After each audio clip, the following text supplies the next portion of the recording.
পাঁচমিশালি শব্দটা আমাদের প্রায় সবার কাছেই খুব প্রিয়। শুধু রান্নার উপকরণ বা পদ হিসেবেই নয়, জীবনের বহু ক্ষেত্রেই এই শব্দ আমাদের মাথায় গেঁথে রয়েছে। বাঙালির রান্নাঘরে এই পাঁচমিশালি পদ বিশেষভাবে পরিচিত। পাঁচমিশালি তরকারির সঙ্গে পরিচিত নন এমন বাঙালি বোধহয় পাওয়া যাবে না।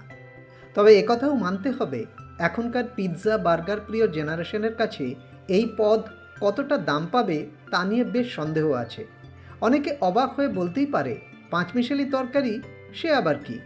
সে যাই হোক, খাবার পদের ক্ষেত্রে তাদের এই বিস্ময় থাকলেও আড্ডার সময় তারাও কিন্তু এই শব্দ হামেশাই বলে থাকে, ওসব পাঁচমিশালি ব্যাপারে আমি নেই ভাই। একথা কিন্তু তারা নিজেদের অজান্তেই বলে থাকে।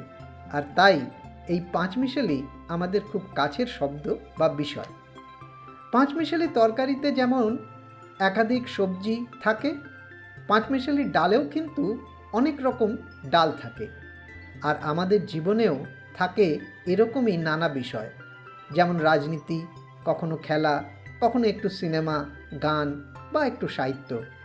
আর এই সব কিছু নিয়েই আমাদের এই পাঁচমিশালির পথ চলা শুরু হচ্ছে।